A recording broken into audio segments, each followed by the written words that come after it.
and then I don't forget when I get into the meat of it.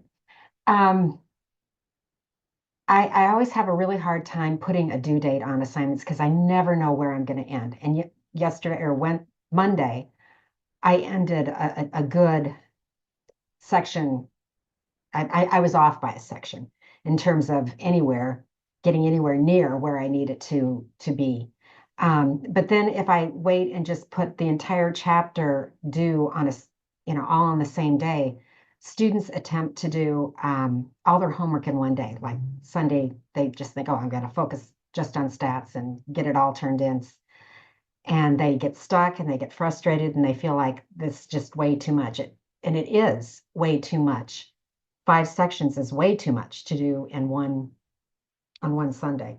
So if I do that, group it that way, where I'm just going by chapters, giving myself freedom to complete sections as you guys need time with, then it kind of has to be on your backs to discipline yourself to complete the homework that has been covered in class and then be caught up and ready to talk about the new material, not letting it all go, because that really impacts the kind of discussion we can have during class when nobody's done the interactive. And then, I'm sorry, I'm going to put my phone on Do Not Disturb, as well as, you're not staying caught up and you're making for a really horrible Sunday every week, if that's what you do. Okay, I did not get nearly as far as I wanted to get on Monday. And I guess what I want to do is, I guess, two things, I think. I'm going to start sharing my screen, and then I would like to work through, whoa, that isn't going to work. I would like to work through the notes that I was starting to talk about, but since you guys have done a lot of the homework, you've obviously learned what you needed from the interactive and the homework, that this is going to be a fast overview. I'm going to go back. I'm going to just start sharing my screen and yakking away as I talk through it.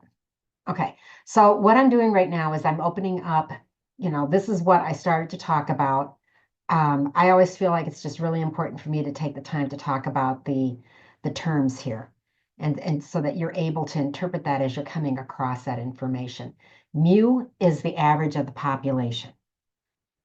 X bar is the average of the sample. And so it's really important that you keep that straight, because you're going to use the X bar from the sample. Actually, it's the average of many, many samples to estimate what you think the average is for the entire population.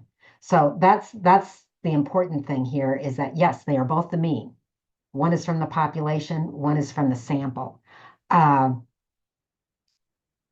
It's really important when you're calculating that you're plugging in the right one. We have different areas of measures of center, and in terms of that measure of center, I'm looking at where is the bulk of our data located, and that helps us describe the distribution. If the bulk of the data is over to the right, that means we've got a tail that is going off to the left. There's not very much off to the left, and I don't even know if I am doing this the right direction. Actually, I'm not really. I thought I would be reflected, so I was doing it the wrong way then. Okay, so if everything is over on the left side, we will have a right tail, and that would be a right-tailed, skewed, because the bulk of our data is over here and it's tapering off over here.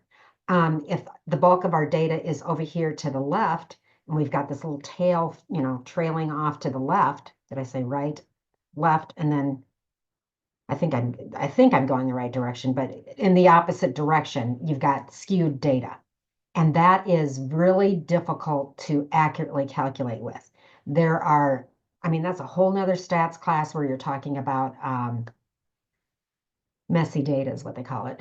But we're going to be talking mainly about data that is centered. And that is normally distributed. In other words, the bulk of it is in the center, and then we have equal sized tails going off to the sides. For the most part, that's what we're going to be getting into and doing inferences on. But right now, we're just analyzing distributions and looking at those, learning about how all that distributes. You need to be able to recognize mean is adding up the total number of values and dividing by that number, or the total values. Median is where you're ranking them and you're looking for that middlemost. I'm not going to get too involved about whether there's an even or an odd number.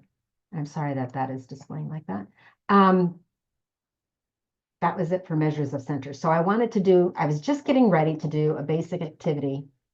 Sorry, I'm trying to get my table lamp here, or not table lamp, but desk document lamp here off to the side. Okay. So I wanted to do an activity. Is that just really oddly? I don't know. It's really coming across there weird today. A lot of reflection. Okay.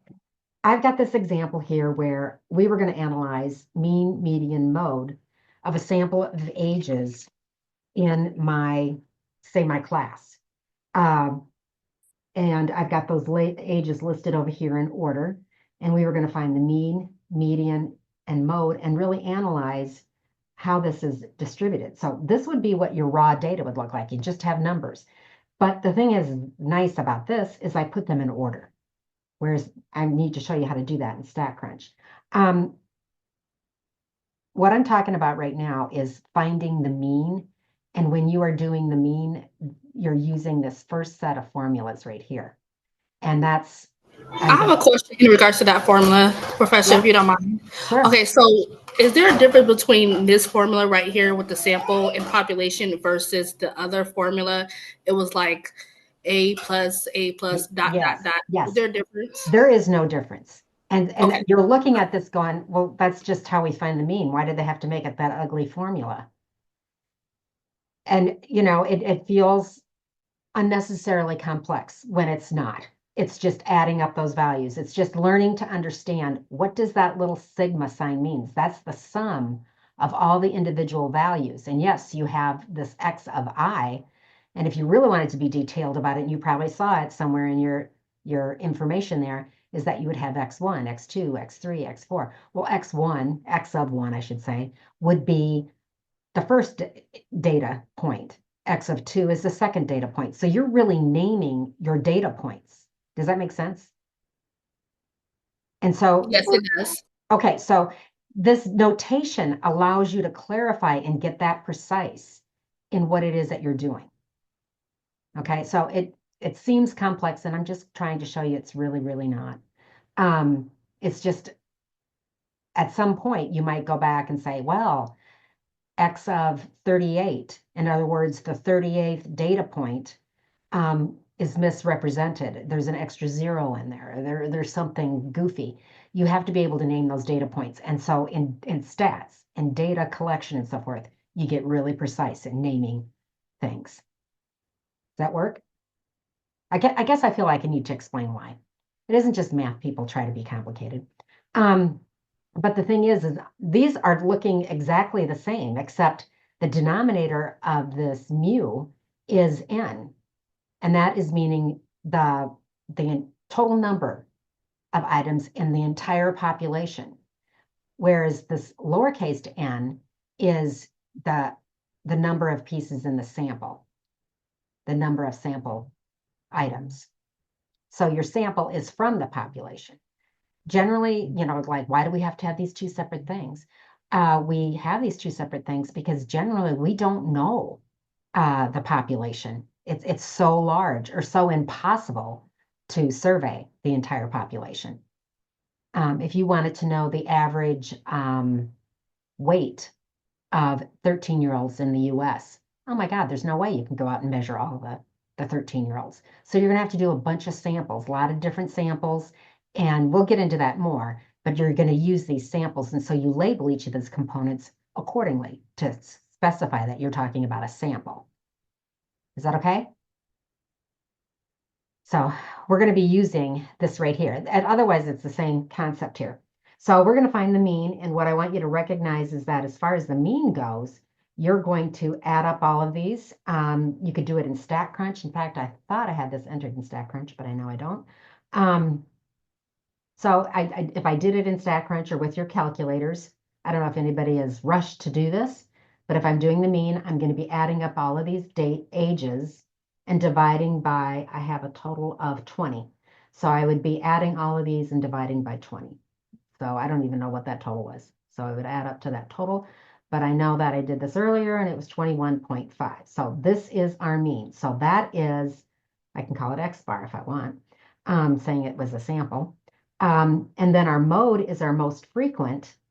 And mode would be, we can see that we have 4 of them. Well, actually, we have a couple. We have 6 of them that are 20. 4, yeah, I think 20 is it. I don't think we have any too much duplication among the other numbers. And then our median is where we are looking for the middlemost and or the middle ranking. And because we have a total, an even number here, we have 20. We're going to take this in half. This would be your halfway point right here. So I always look at it as find that halfway point. You take the numbers on either side of it, and the halfway point between those two numbers would be 21 point, sorry, I was looking at the wrong one, 23.5. Oh, gosh, that was just horrible. 23.5. You're like, okay, that's not that big of a deal. They look pretty similar. But now I want to do just a quick dot plot. Oops, you guys cannot see what I'm doing. Okay, so I want to do a quick dot plot of this. And our lowest value was at 20.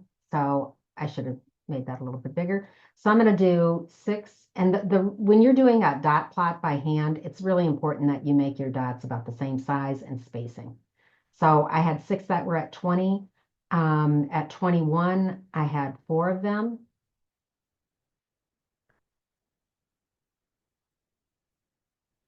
At 22, I had 3. 23, I had 4 again. Making them all blend together, and okay, and then 24, I have 2. And then I've just got this huge break, and I'm going to do a squiggly line there, or a whatever you want to call it line. And then I have one at 65. Okay, so I want you to see here how our mode is right here, and our mean is way over here. It's 23.5. That was our mean. And then we had 21.5 was our median.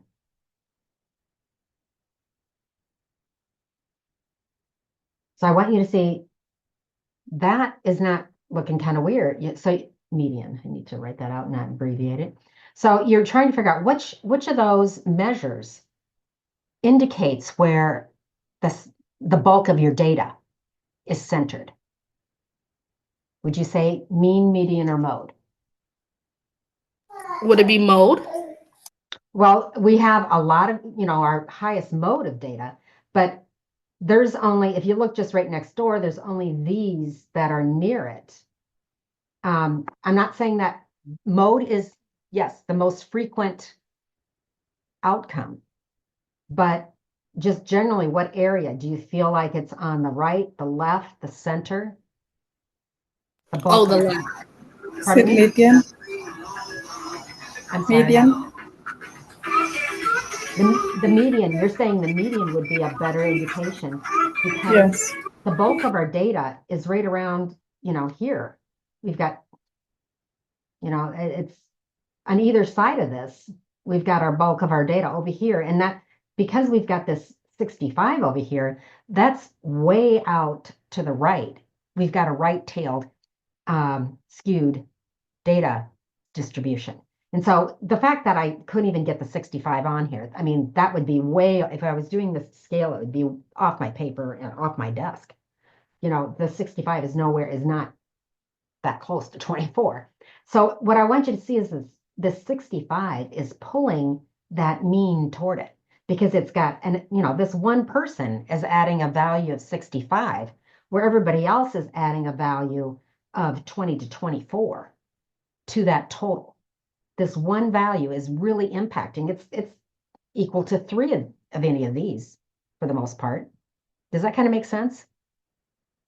So I just want you to see in a very practical, small data set how one, if you took this off here, you probably would get a median or a mean that would be more towards the 22, and a bulk of your data is right around in that area on either side of it.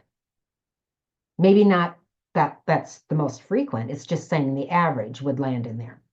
A good example, and I used to do this in my class, but it takes a long time as far as an exploration. I had students, just in my group, just identify how far they live from their birthplace. And I brought it up to a stats group, and so now it's on the survey. But any student who is born abroad, if you're born outside of, United States, maybe Canada and Mexico, but more so if you're abroad from that, you're going to be adding thousands of miles to that total. Whereas a majority of students who go to DMAC, a Midwestern community college, are probably within, a couple hundred miles at most. Maybe I would say the average of, I shouldn't say average, but a bulk of our students are within 300 miles for sure. And so you have those few students that are thousands of miles away, and they pull that. Actually, what I did is I made a dot plot like this, and I, and we could see that a cluster of our information was, between 50 to 150 miles. And then you had these few stragglers that were way, way, way off. Like I did it on a blackboard, all the way across the blackboard, because they were thousands of miles away. And when you added that all up and divided it out, our average, our mean came out to be 642. And so you could say, oh, the average of our class, the average student, the students in our class live on average 642 miles from their birthplace. And yet nobody had a data point anywhere near that. Does that kind of make sense? How skewed data is really difficult to work with because this mean is meaningless when you have a couple really outrageous outlying numbers.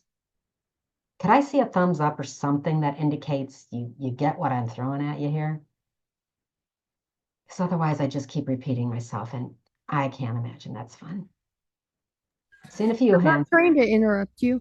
I just Yeah, have, I didn't hear you. I went ahead and worked ahead and I have everything done that was due the 9th. Do you care if I go ahead and work ahead and do the everything that's due the 11th and the 12th, or the 11th and the 13th, Yes, I do like see that there's tonight? 2 or 3 of you that have gone ahead Well, I and have everything surgery done. on There is Tuesday. no reason for you to be here. If you feel like you've got it down, you're welcome to go. Okay. And then Monday, I'm going to cover 3, 4, and 3, 5. Okay, well, my thing is I have surgery on Tuesday, so I was just trying to work all the way up until like probably all Awesome. in next week and just be done. And so that way, if I'm in pain or something, I don't have to worry about doing anything. Okay, that sounds So good. Perfect. I just didn't want to get in trouble for working too far ahead. That's all I was asking. Oh, I can't imagine getting anybody in trouble for that. Okay. Okay, awesome. I feel like everybody gave me a thumbs up on that. This is that skewness that I want you to take a peek at, and I want you to see that if in a normal distribution, the mean, median, and mode, they all fall together because the mode is always there in the center. That's where the most is. The mean, if it's completely distributed, any number over here is kind of being balanced by some number over here and vice versa. And so the bulk of our data, our mean would fall in here. Our median, if you have them ranked in order, your median will be in here. They're very close to each other. Whereas in skewed data, that mean is pulled toward that tail. And so if you have left skewed data, the mean will be to the left of the median. If you have right skewed data, the mean will be to the right of the median. It'll be pulled toward that tail.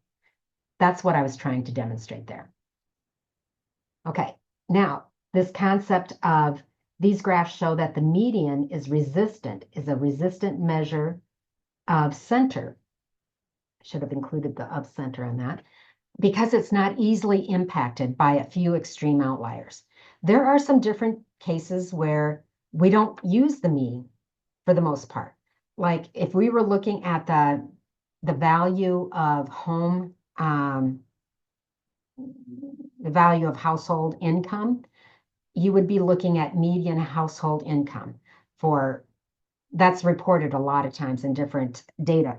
It's not ever the average. I shouldn't say it's not ever, but it's rarely the average because the average, you're always going to have that few that are going to really pull that mean off to that skewed right in that case.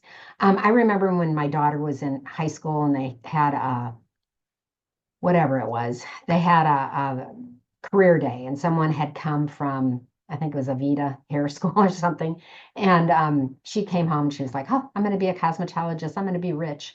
Because the person said it's not unusual, for some of our graduates to be earning, 6 figures. And it's like, it's not unusual. I mean, is that statistically correct? She was saying it's possible. It is definitely possible for somebody to make that kind of money, but the average cosmetologist is not making 6 figures for the most part. I thought I saw somebody flicker that they wanted to say something. Anyway, so that's why if you would go to the Department of Labor, they have something called the Occupational Handbook, and they report data on every type of career, and they always report median income, the median years of experience before being eligible for, whatever it might be, simply because there's always going to be those few that would be really on the high end that would skew the average. The average is not going to be indicative for a bulk of the people. Anyway, so that's what we mean by median being resistant. It is not going to be impacted by a couple, really high numbers. If you're looking at 5,000 people reporting their income, and yes, you've got 10 or 12 that are way out there. If you would remove those 10 or 12, that median isn't going to move very far. That median income isn't going to move very far. Whereas if you remove those 10 or 12 really outrageous numbers, the mean would now probably fall in line with that median and become more of a normal distribution. Does that make sense? Yes, please. No. Yes. Okay, I just want to, clarify that. Okay, so this few extreme outliers, we will start talking at some point about at what point do you decide an outlier should be removed? There's certain rules for that, just to make sure that we're not removing too much or too many. Standard deviation is a measure of how much a sample data values deviate from the center. So we're looking at, we're going to be looking at normal distributions, but if I draw this one, do we have something like this? That would be a normally distributed, a little bit goofy. I could have something like this.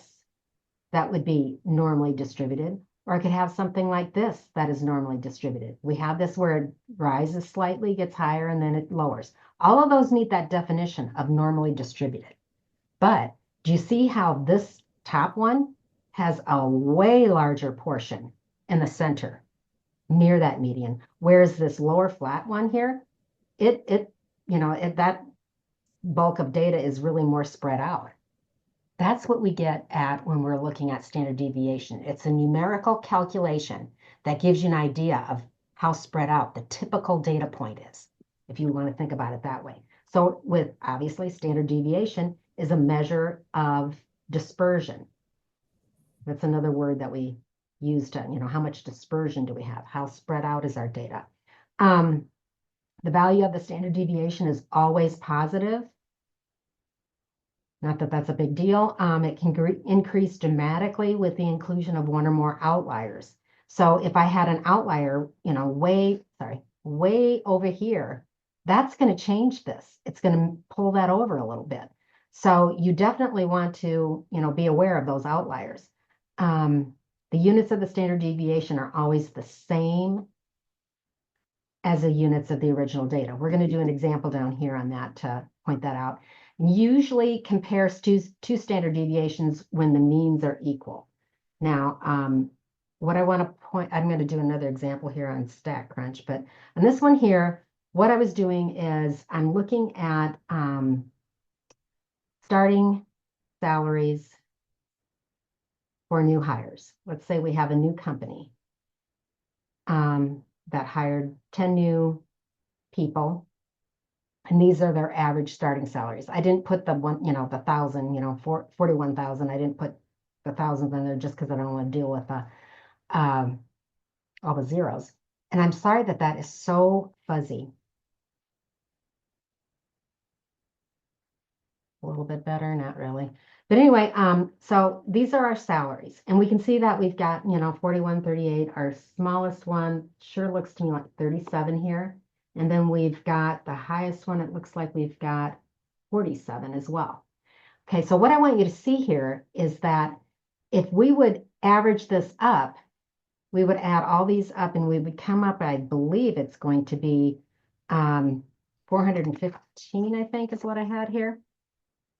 $415,000. And I'm going to divide that by 10 because, again, when I'm doing the average of a population, I'm going to be adding all my X1s, divide by N, or smaller N if this was a sample. This is going to be a population, but that comes out to be, I'm going to just say $41.5 thousand, or $41,500 is the average salary. Does that make sense? Okay, now I'm going to calculate the standard deviation. This is everything's, it's a lot of work. What you're doing is you're looking at how much if our standard deviation is, if our mean is 41.5, do you see how we're taking each of these values and we're subtracting the 41.5 from that? So that's looking at our difference. That's our deviation. So we are finding that the first salary of 41,000 deviates by only $500 or 0.5 thousand. But something like, 47, when I take the average away from it, I have a difference of 5.5. Now here, 39 was actually below the median. So when I subtract, I get a negative difference here. Because the tendency when we want to find, the typical deviation, you would think you would add these up and then divide by the number of items that we have here. But if you add, some of these are positive and some of these are negative, they're going to cancel each other out and you end up with a difference or a deviation of only 0. So that method won't work. So what you're doing when you're calculating the standard deviation, you're using this formula either here or here. We're using this first one because this was the population of new hires. So I'm looking at X minus mu. So this is our mu. 41,500 is the average salary. And I'm taking each of these differences that I have here and I'm squaring them. That squaring gets rid of that negative, but I end up with square. So I'm adding up all of these differences. That's what this is. This column right here. All of our these are our individual differences squared. And so I'm adding them up and I believe I came up with 88.5. That again is our, it's our sum. If you can remember that sign means sum of all these differences from the mean squared, all of these squared differences. That's what that is.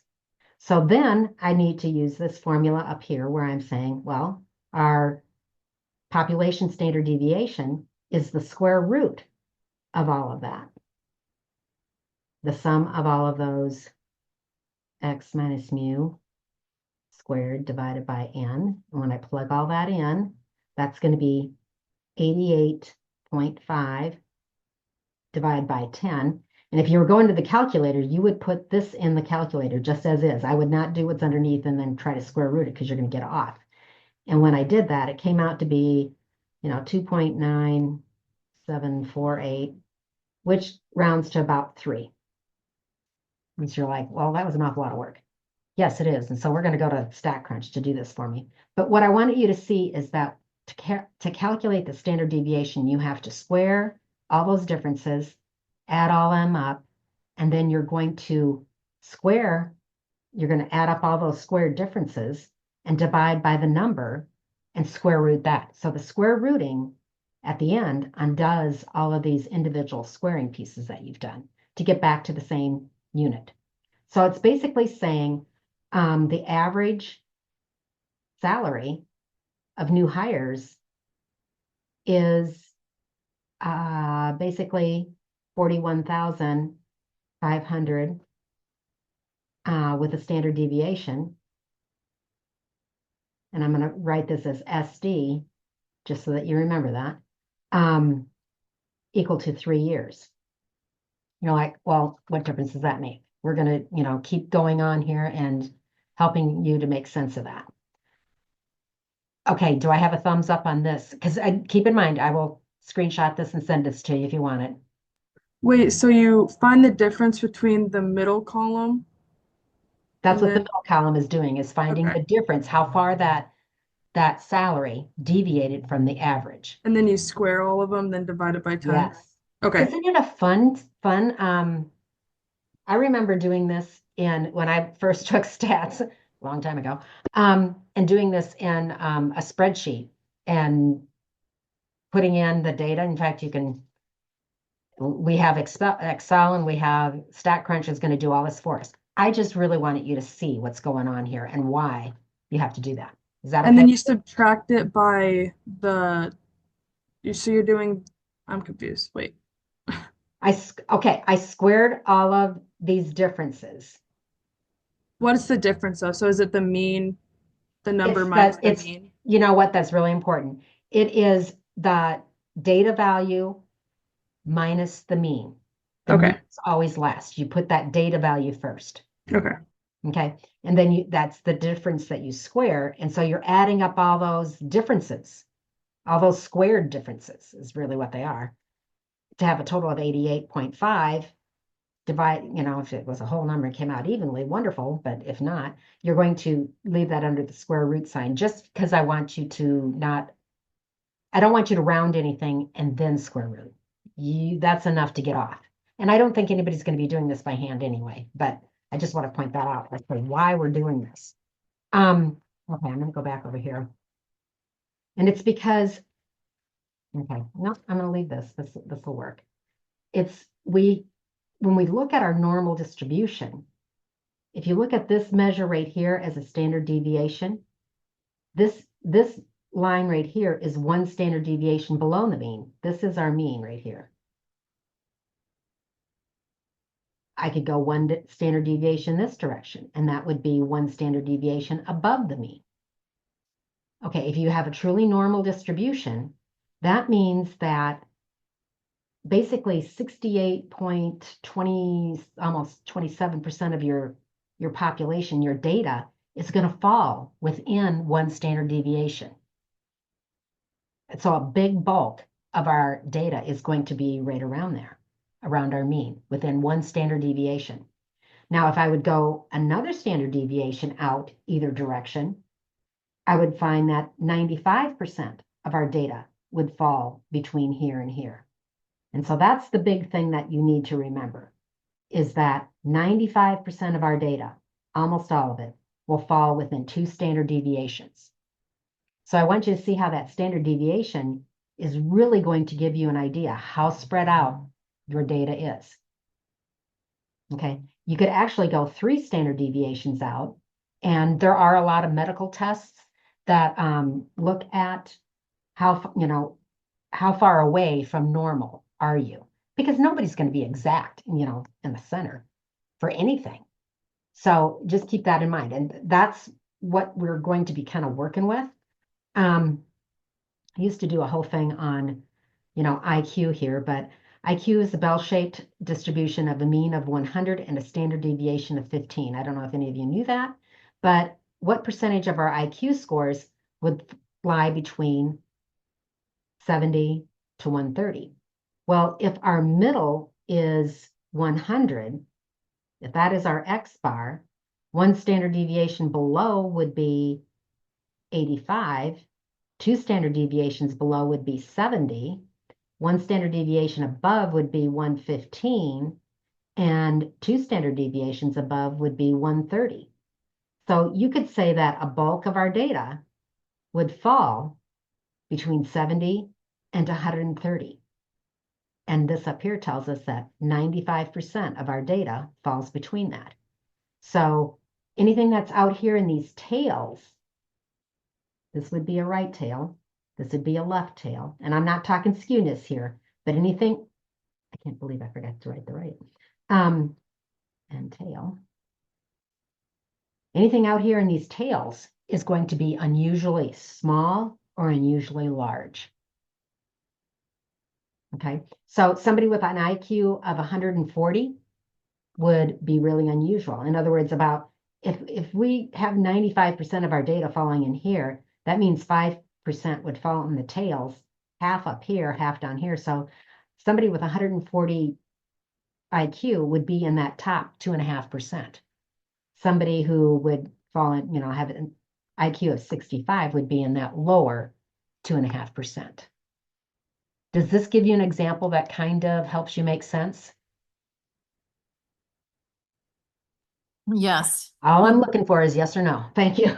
Okay, so we call this the range rule of thumb. It gives you an idea, and this is really, really helpful, that you can come up with a minimum usual value, that is that cutoff. It's really important to know this cutoff right here and this cutoff right here. Those are our cutoffs for what is normal for normal range. So basically you have measures that are unusually, we call it unusually low. You have whatever that cutoff is for two standard deviations below. I'm going to say, oops. Yeah, I'm not even going to write that. And then we have normal data that's falling into that normal range. And then you have that cutoff where you have the unusually high data. Okay, and so as far as calculating, I could go in and do the, well, you're going to have to bust out your calculators here. But in a recent year, the mean SAT score for a Texas school was 1,083 with a standard deviation of 204. The AT score for a school at Iowa, whatever, was 20. ACT in Midwestern states seems to be more popular, and with a standard deviation of 6. You're like, what does that mean? Okay, so use the range rule of thumb to find the minimum and the maximum usual values for the students taking the SAT. I want to do this one with you, and then I want you guys to work on the next one. So we know that usual, or that the mean for the SAT was 1,083. So I could say 1,083 minus 2 times the standard deviation, which I was told was 204, is going to give me my lower limit of usual. And then I also know that if I do 10,083 plus 2 times the standard deviation, I will get the upper limit of usual. Okay, and when I calculate those out, I could do that on the calculator. I don't think you really need me to provide that sample. Gosh, I don't even know where I did this. Does anybody want to calculate that, or do you feel like you got it? Well, are you saying 1,000? Oops, Sorry. it went away. 1,083 minus 2. Mhm. What is the 204? I don't understand that That was part. the standard deviation. And that's that really ugly thing that we did here. you don't want to go through that. I'm going to show you in a real quick bit how we do that with StatCrunch. Okay. And I think you've Okay. probably been doing it with StatCrunch if you worked through the homework. I think was that chapter was Three that point three point three two. two? Yeah, I had a real hard time The with time that. with that. Me Okay. too. Okay, so maybe I should stop right here and go and do some of my examples. I will do that. Yeah. Okay, I'm going to stop sharing that screen and share a different one.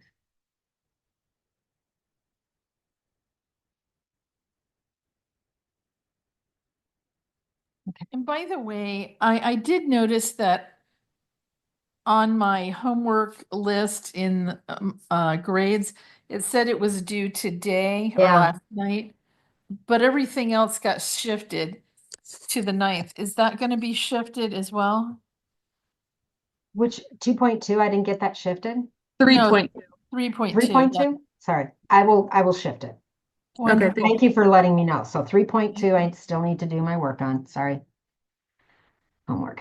Okay, yes, I will get that shifted. And I apologize that I tried to be way too specific on my syllabus, and I apologize. That isn't working for us. Okay, so you guys are looking at these are examples that I've done at the very beginning of this unit for past students. I'm not even going to show you the write-up. I'm just going to explain. Over here in this left column are all those salaries. Let's say I wanted to do that problem completely in StatCrunch rather than doing it like I did it on paper. I would go into, and you'd want to write this down. Actually, I wanted to point out in our StatCrunch guide where you would find the information on this. Okay, do you guys quickly see my StatCrunch guide in the middle of all this? Is it showing? Yes. Okay, so in section 3.1, these are your step-by-step. We're going to go to stats, summary stats, and then select columns. And then we can click on the variables that we want to do. After a while, I think all of you will just automatically you'll go with the default. And then you get this big table and you just pick out what you need. So I just want you to have that handy as you do your homework for this, just to help you stay on track as to what process do I use for this one. Okay, so these are those salaries. And let's say I wanted to do all of this in StatCrunch. I could go to stats and I could do summary stats. I'm going to do columns. And on this one, I just want to do salaries. And all I want is the mean. And I actually, because I am doing I'm doing a population, I have to use the unadjusted standard deviation. And when I use that, I click compute and it calculates it out for me. I didn't, that whole table, you're just seeing how easy this is with StatCrunch. Up until now, you probably have been cursing StatCrunch a little bit, but you're going to love it as you move forward. It's super great. So there you would have the mean. And so I could add and subtract. Let's go back to that. Can anybody tell me what our lower limit would be of usual?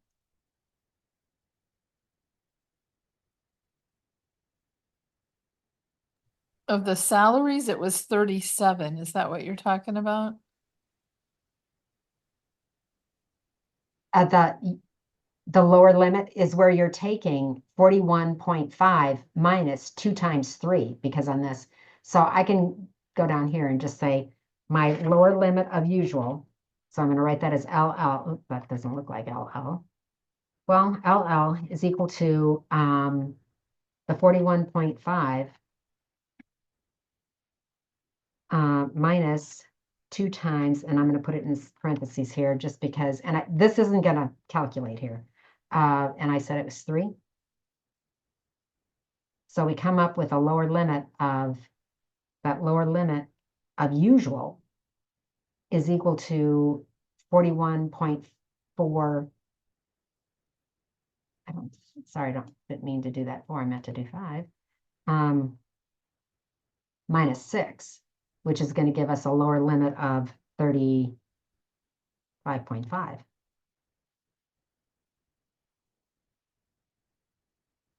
Does that make sense there? What would our upper limit be? Where should we write this in our notes? I want to write it down, but I don't know where I should put it next to. What if I take a screenshot of this for you? That would work. That would work. Okay. Thank you. No problem. So our upper limit is going to be, can anybody help me with that? 2 times 3?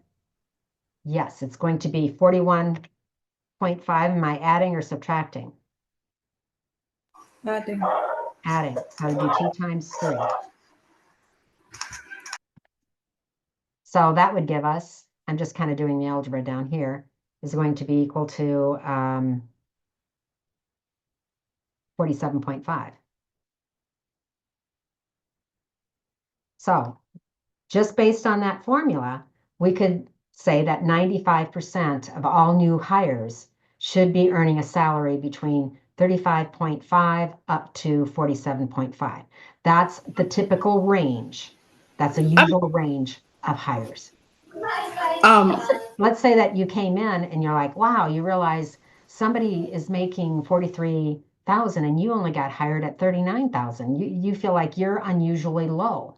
You know, your HR could say, no, you're falling within our usual range for new hires based on skills, you know, experience, etc. You're in the normal range. We're not undercompensating you for your experience, etc. You're within our normal range. Does that make sense? I ask that question way too much, and you know, you should say no if it's no. It Are makes we sense. able It does. to find the lower and upper deviation using StatCrunch, or do we have to write it out ourselves? You probably will have to calculate that, but you can just grab your calculator, punch it in, and then put your answer in StatCrunch. I'm just being very explicit here in writing it down as to what I did and how I got it. Is that okay? Yeah. Yeah, okay. So, but I just wanted to make sense of that scenario. Now I want to, if you're okay, I want to take a look at, there's a question in your, to me, it's not a practical question, but I've got a case here where I've got ages of players at a soccer field. Let's say the men's soccer players are playing, and we're taking a quick sample, and this is a small sample because when I did this in class, I wanted students to do this on paper because then they could really see it. But you're just going to take my word for it because we're going to, you know, count on StatCrunch to do this for us. So I want to find the average age of players on the field and an average age of the fans in the stands. And I can do this all at once. I can go ahead and go to stats, summary stats, columns, and I can choose both of these right now. I'm going to do players and fans. I have lots of different things on this screen, so I apologize for that. And all I want to do is the mean. I'm looking at the average. And so I'm going to get this table here. I should probably put these things down here so that that's where you want it. Okay, so, and I'll put this table down here. So I can see these two averages are pretty close to each other, right? Y'all agree with that? But let's say I wanted to look at some dispersion here. You know, how disperse is this? This is a question for how spread out is our data?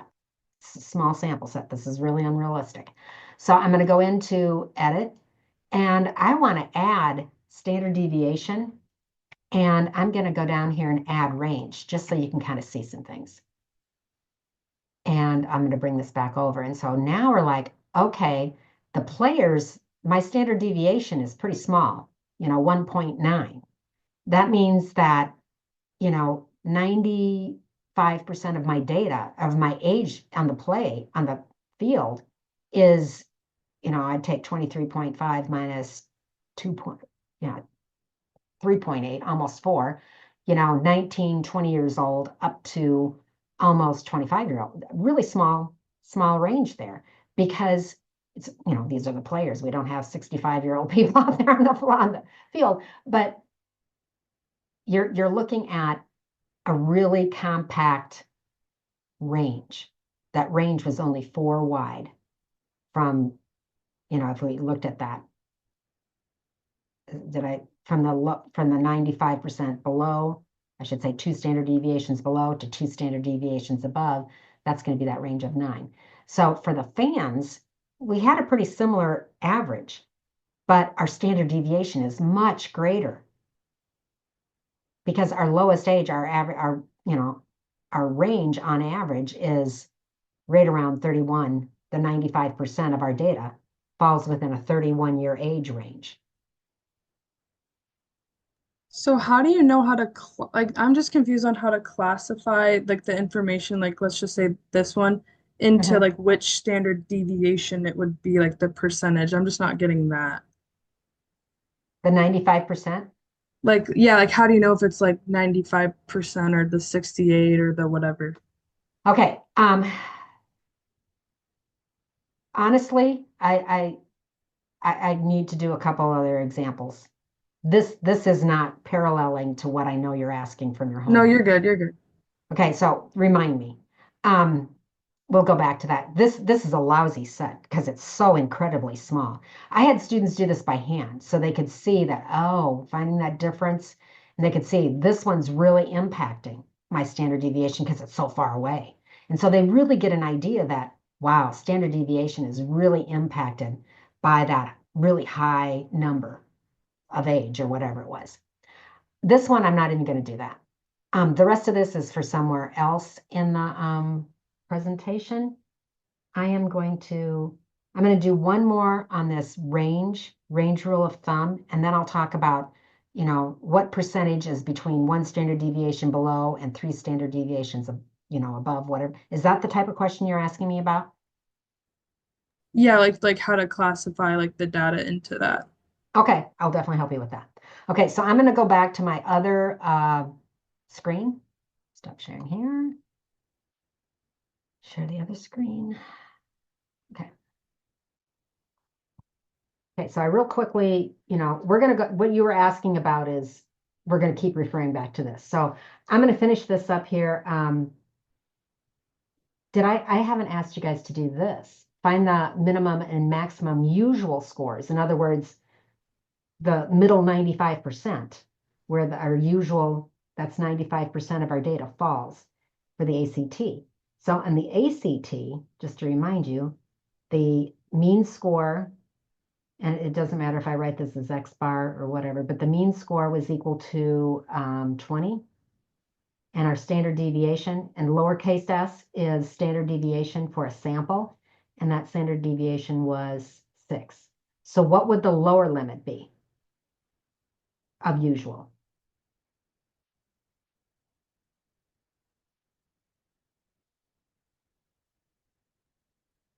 How would I calculate that? So would you do 20 minus 2 times 6? Perfect. Okay. Okay, so that would give us 8, would be in the low end. And then what would our upper limit be? 20 plus 2 times 6? Mm-hmm. And that would give us the upper limit of 32. So we would know that 95% of student scores fell between, this is my abbreviation for between, 8 and 32. I'm going to show you another interval way to do this. Okay. Another activity here is, and I didn't have this in StatCrunch. I'll have to go over. This is not the best activity, so I'm just going to remove it. And I'm going to clear it. And I'm going to have this.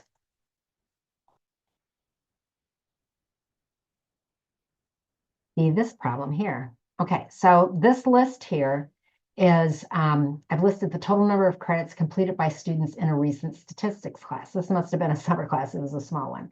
Use StatCrunch and rate the range rule of thumb. That's my abbreviation for RRT, to determine which, if any of these results, would be considered unusually high or unusually low. Because anything outside that central 95% is considered unusually high or unusually low. So we're going to determine that. That is how we determine if we have an outlier. So I'm going to go ahead and here in StatCrunch, I'm going to put in my values, 30, 15, 30, 41. 1836. Oh.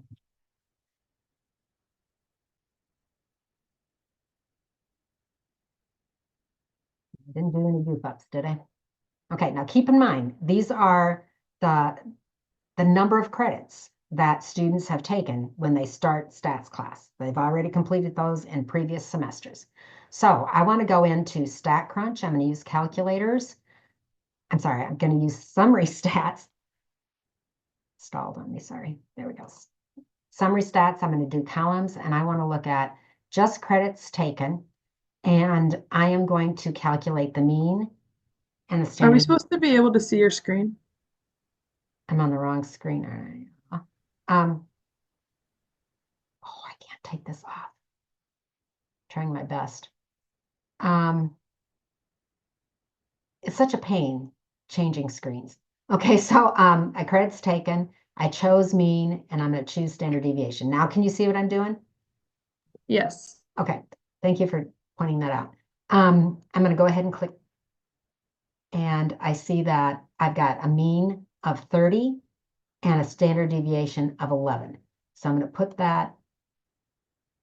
What happened to my credits taken here? Oh, I removed the wrong thing. Okay, so here's my credits taken. I want you to tell me the lower limit and the upper limits, just like we did over here. Lower limit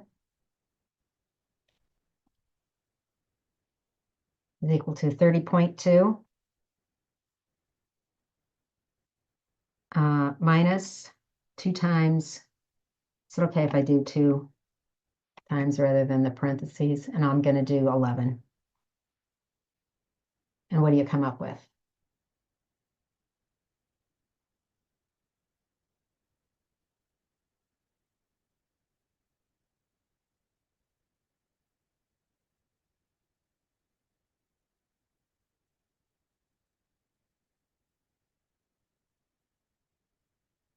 Anybody?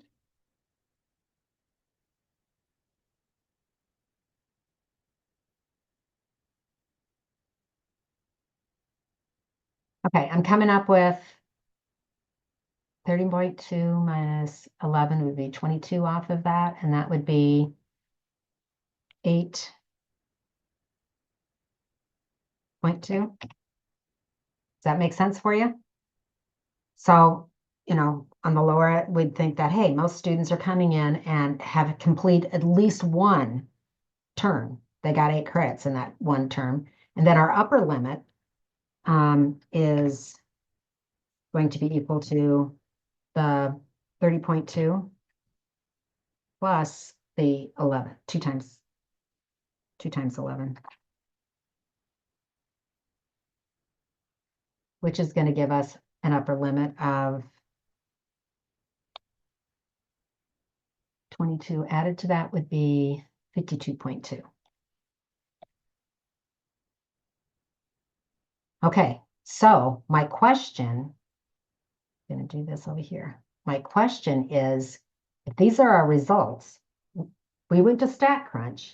So in StatCrunch, I'm just going to abbreviate that. We came up with a mean of 30.2 and a standard deviation. I'm going to use the lowercase s because this is just a sample of students of 11. So when I calculated this out, as in our StatCrunch screen here, I've got 8.2. I'm just going to say previous credits.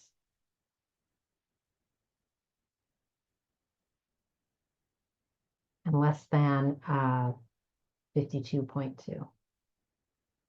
Okay, so this is our normal range. These are usual values. So that's another way that I can say our previous credits or usual values falls between 8.2 to 52.2. Do I have an outlier in that list? Is there any number value that fell outside that list or that interval? No. Pardon me? No. Actually, we've got 53 here, which is just slightly greater. The only reason I use this example, we all kind of laugh about it, is because students are always afraid to take their math.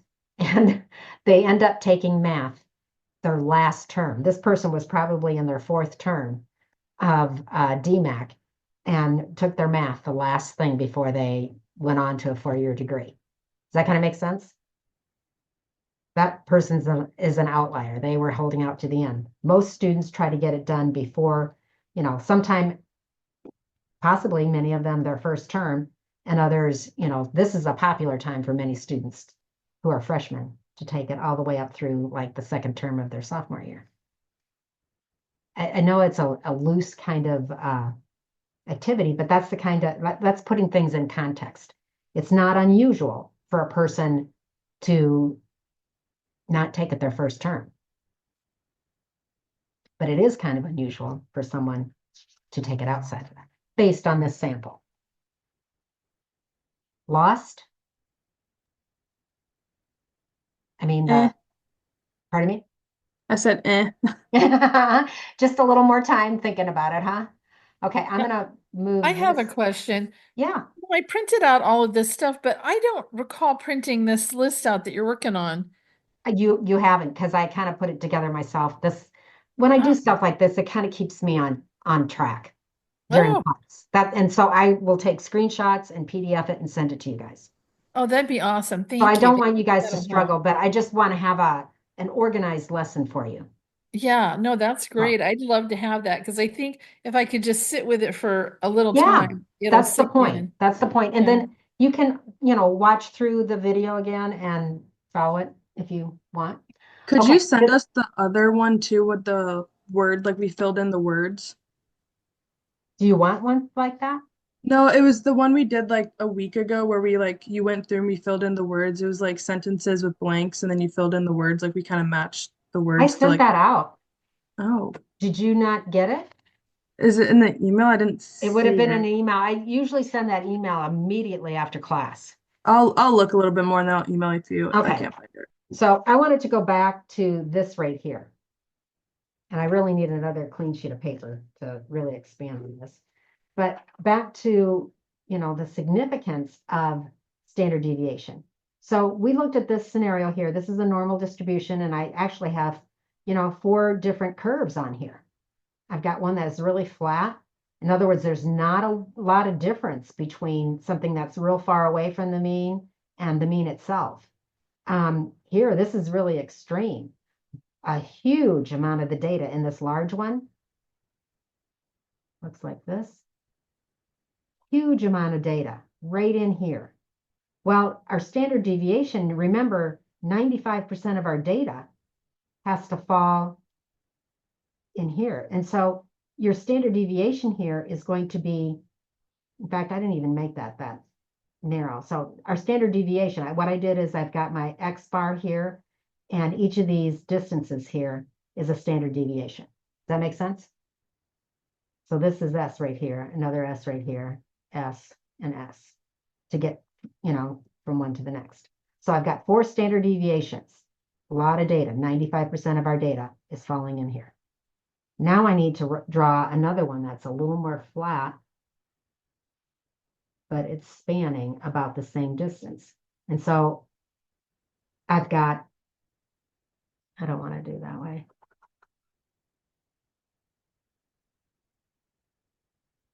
If you had something,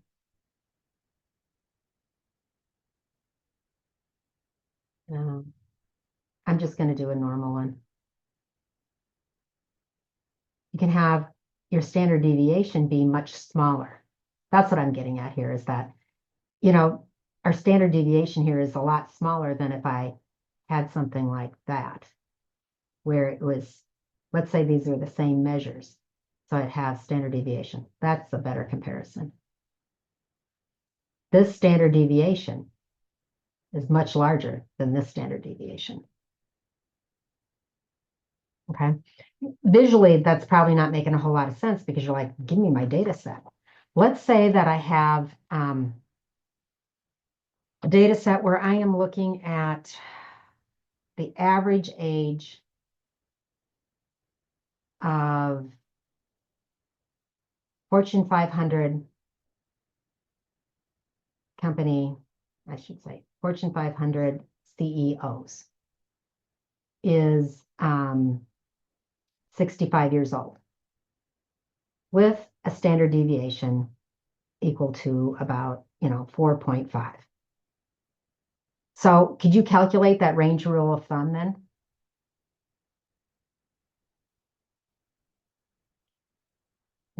By the range rule of thumb, 95% of CEOs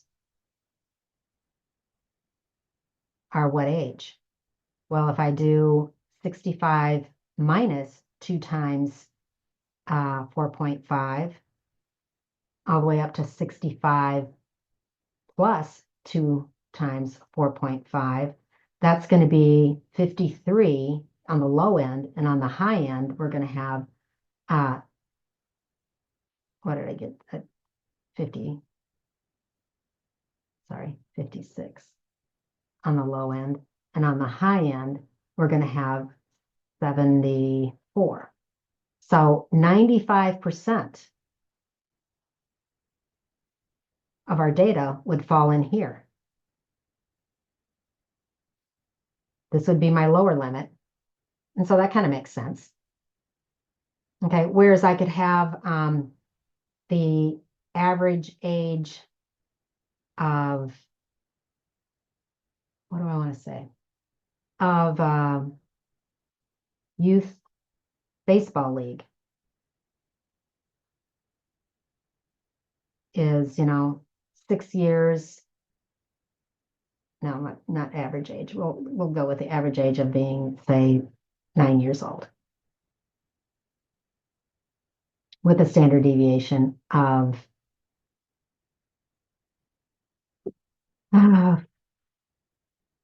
3 years. That's kind of crazy. Maybe I should make that 10 years old at least. Okay, so then I would have 10 minus 2 times 3 would be 6, and 10 plus, gosh darn, 4. Sorry, I guess we have little t-ball out there, right? Plus 2 times, that would be 16. So 95% would fall in this range. Now, by itself, which has more dispersion? And let's say I wasn't given all this.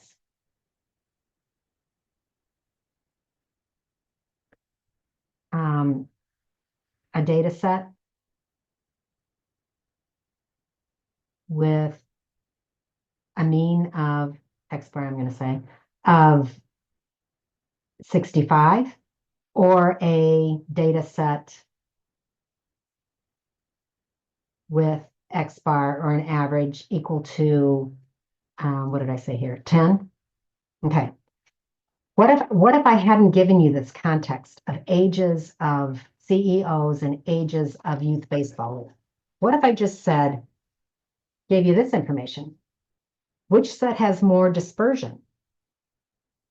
A data set with an average of 65 or a data set with an average of 10?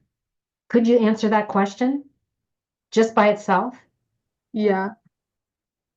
If I kind of did this backwards, I didn't tell you that this was the age of, and I didn't give you a standard deviation. I didn't say that this was CEOs and this was kiddos. Let's just say, I don't even know if they're ages. Let's say this is the number of coins in your piggy bank up here. And this is, ring sizes of your big toe. I don't know. Anyway, but what I'm saying is you can't make an assumption about anything with the dispersion, because just with this information, you don't have enough information. You need context. You need the context and the standard deviation. So I'm just pointing that out. There's a question. I think, Emma, you had brought this up, someone. You need context. In other words, what's this data about? But more importantly, you need a standard deviation to figure out Where is 95% falling?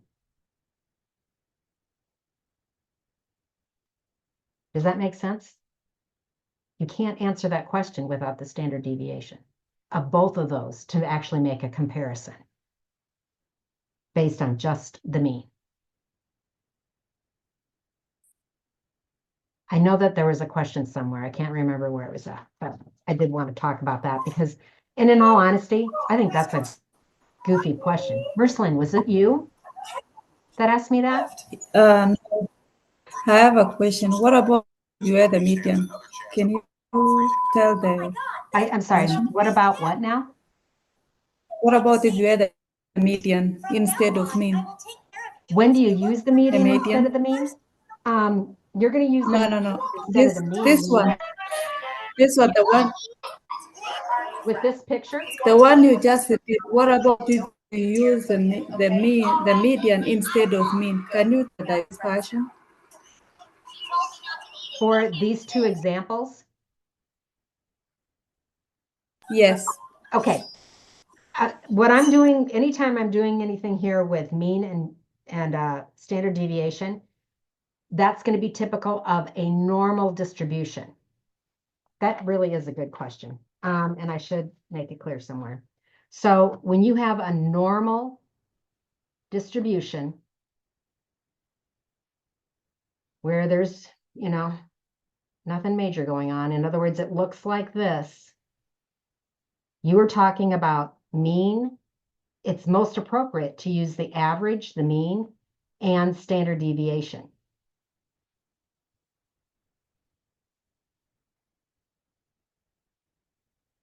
When you have a skewed distribution,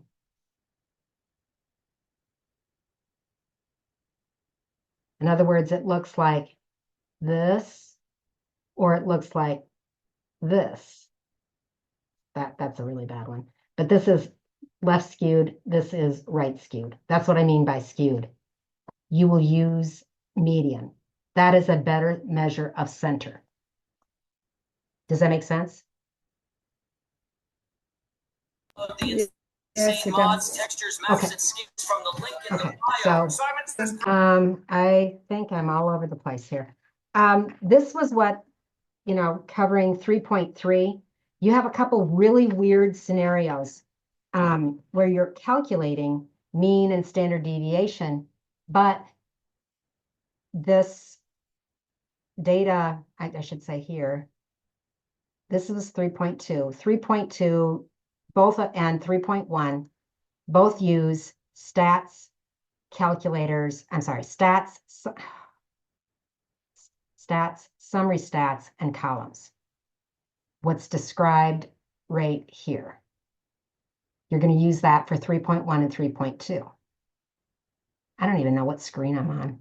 Okay, 3.3, you're going to be using these two things. And so I want to do a couple examples of that. And that is going to be here. Okay, so on this one, you know what? I thought I was sharing my screen. Did I not share my screen on that?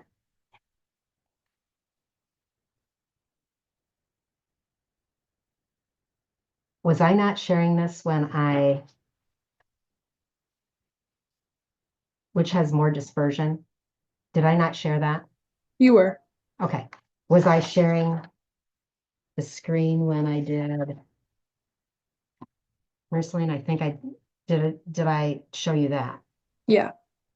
Oh, thank God, I'm not as airhead as I thought. Okay. Okay. So in this section 3.3, we want to find mean and standard deviation of some different kind of odd types of scenarios. So we're going to be using, and it's summarized in and I'll include this as well. But when you're trying to find the mean and the standard deviation for grouped data, remember, that's a little bit different scenario. We're going to be using, and it's going to be on here. I will send it, and it's also on the thing that's the StatCrunch guide. We're going to be using stats, summary stats, and grouped and bin data when we have class intervals. And then when we have, it's rarely that you're going to have them different. It's included in your homework, and I really think I would like to remove that. And then we're also going to have weighted mean, and you use stats, calculators, and custom. So I'm going to close this down and just do some examples for you.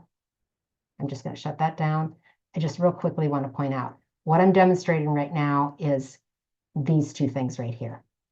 Mean and standard deviation when you have binned data, and then when you're trying to do a weighted mean. That's what I'm doing right now. Okay, so back to our data here. Let's say that I have a scenario where I have, oops.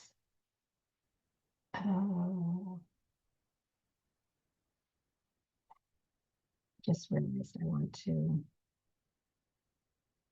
look at something else really quickly.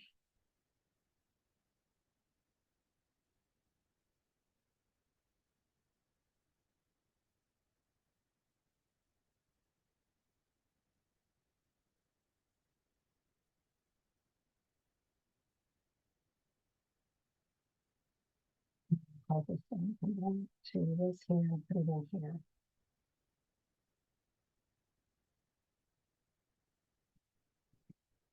Okay, I had a couple things that I wanted. I have a better set of data to mess with here. Okay, so let's say that I have some kind of I took a poll of stress ratings, and I asked students to identify their stress from 0, having no stress at all the way up to 10. I am at my limit. I'm going to have a nervous breakdown. So we've got all these different, we're asking students to identify their stress level. And the results that I've got are I had 2 people who said, hey, I'm happy as a lark, no stress at all. One that was, identified 1. We had 3 that were identified, stress level of 2, all the way up to, we had 14 that are going to have nervous breakdowns. They're ready. They've had it.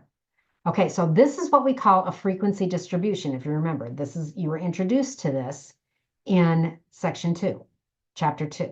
So I just want to talk about how do you find the mean of this and the standard deviation of this, because we have a lot of people here who identified,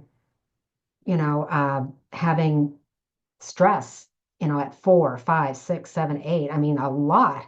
They would count. In other words, if I was adding up these stress levels, I would have to add 0 twice, 1 time, 2 3 times. I would have to add in 3 12 times. I would be, going crazy on my calculator. I want to do this in StatCrunch. So what I'm going to do is I'm going to go into stats, and I'm going to go to not calculators. I'm going to go into stats, summary stats, same place as before, but instead of doing columns, I'm going to go down to, did the wrong one. That's what I want to do over here. Sorry. I'm going to go to stats, calculators, down here to custom. And I'm going to put my weights, my values are in stress. Where is my stress column? Stress rating, okay? And then my weights are in the frequency. In other words, count this stress rating of 1 time. Count this stress rating of 3 12 times. It's weighted, so it's going to count it that many times. And all I have to do is hit compute. I don't want you to worry about anything else here. I'm trying to get this. Okay. It's the bottom, this right here. This is the information you want, your mean and your standard deviation. So according to all of this data, the mean is 6.46 here. The average stress rating is almost 6.5. Standard deviation is 2.3. 95% of our data fell 2 standard deviations above and below in that range, or below to above. I'm not going to calculate that again, that range rule of thumb, 95%.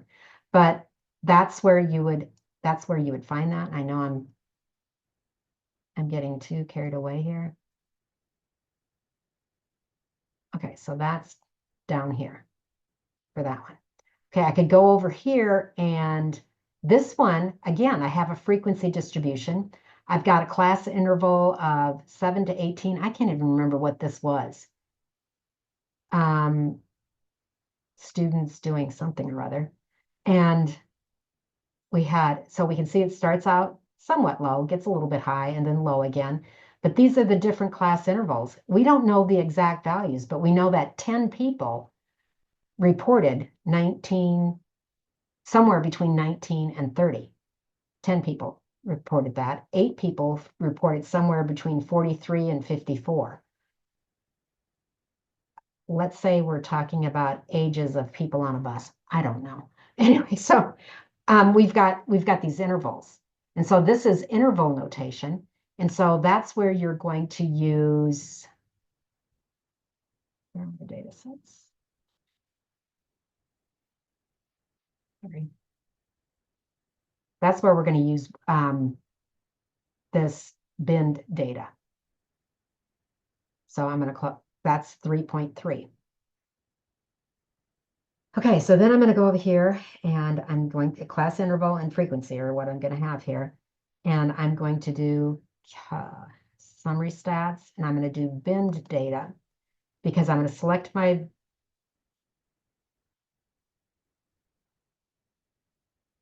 the bins are in class interval. This doesn't feel right. I'm used to doing it another way. This actually is much easier. And I just want to do the mean and the standard deviation here. Here I can actually, just narrow my roll down. And so it gave me the average age was 63.2 with a standard deviation of 17 years above or below. So if that's what that was, I can't even remember. But that's what I'm doing there. Okay, here, this is kind of that weighted scenario. And what you're doing here is this business here. We call that the weighted mean. And so we're going to be using a different bin. Let's say that this is your report card for this year or this term. You have these grades, an A in a 3-credit class. You have an A in a 4-credit class. You have a B in a 3-credit class and a C in a 3-credit class and an F in a 1-credit class. I guess if you're going to have an F, have it in a 1-credit class. It's weighted, only one. So what I want you to keep in mind is that we're going to weight these things. A's are worth 4 points. That's the weight here. And then a B, is worth 3 points. C is worth 2 points. A D would have been worth 1. We didn't have one of those, but we do have a 0, which is the weight for F, for an F. And so I'm going to go into graph. Sorry, not graph. I'm going to go into stats. I'm going to do calculator and then custom. And I'm going to identify that my variable is in my A, B, and C. The grade is not going to be very helpful, the grade value, but the number of credits and then is the grade value is how they're weighted. So I have 3 credits that are weighted at an A level, which is 4. 4 credits that are at a A level, which is 4 points for each of those credits. And then I have 3 credits. Do you follow? I'm hoping that you follow that. And then I can click compute and I've got all my answer right here. And this is showing you a graph there. I don't care about that graph. This data goes with this information here. I wish I could draw on this. Okay, I went over time again.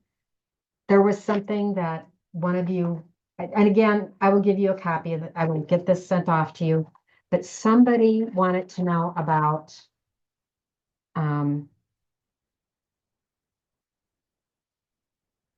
let's say that, gosh, do I have a, yep, of course, what I want is here.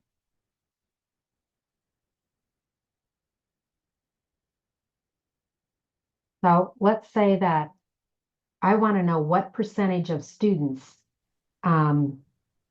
were between, okay, I'm going to try to hold this. I'm going to use the IQ data. And we know that 100 is where the average is, X bar. 1 standard deviation below was 85, 2 below was 70. That would mean 3 below would be 15 less than that would be 55. 1 standard deviation above would be 115. 2 standard deviations would be 130, and 3 standard deviations would be 145. Okay, so again, this is our data for IQs. So let's say we're asked to, identify what percent, so that's my abbreviation for what percent is between, let's say from 100 up to 145, an IQ score.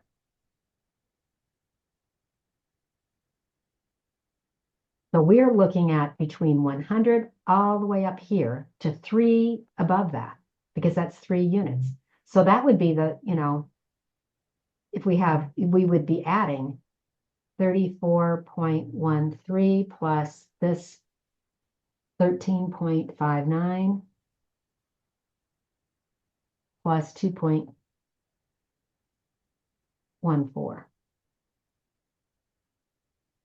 Basically, it's going to be 50% minus that. So it's basically about 46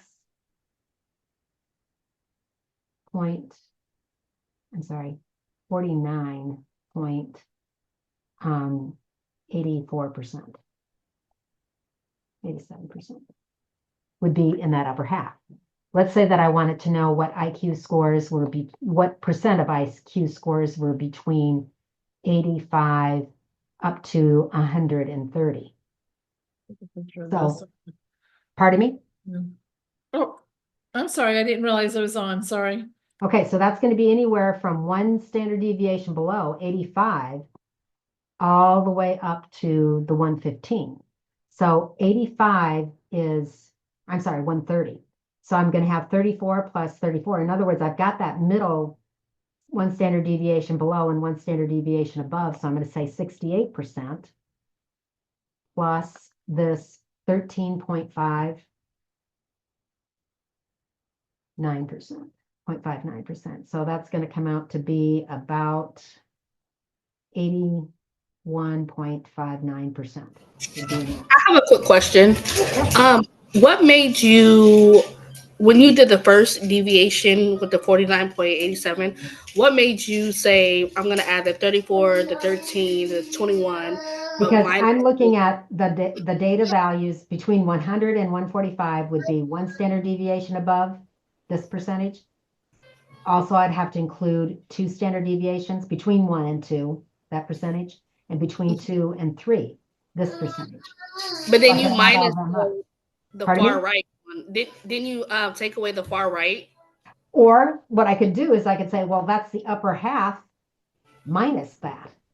That was a lot easier to do. And still I bumbled it. But anyway, so you're right. But so you know how you took the minus 0.1, the far right on the first one, but did you do that on the second one though? Could I? Yeah, I could take the 100% and I could take away the other 3. This here, the sum of these two, because I'm sorry, I'm starting at 85. So I'd have to take away these 3 plus take away this one. So I'd have 4 to take away. That was an awful lot. See, what I did is when I was looking at 50% is going to fall above the median or the mean. And so that was easier, that automatically eliminated these 3 down here. And then I just had 1 to take away. It was unusual, the route I took. It was just faster than getting out the calculator and adding up these 3 percentages. I really, really went over time, and I'm very, very sorry. But I hope that helps everybody get through 3, 1, 2, and 3. Okay, so do we still have the chapter 2 discussion due tonight, or has that been switched? That's Monday. You can have that. Monday? I thought it was Monday. Okay. I sure hope I changed. It says due I didn't tonight. change that. I thought I created that and was like, wow, that's one I got on the right target, but maybe I'm wrong. I'll go check. Yeah, Okay. it does say tonight. So yeah, Okay, if it's tonight, it's because it's chapter 2 and we're done with chapter 2. I was just giving you a little extra time with it if you needed it. so it is tonight?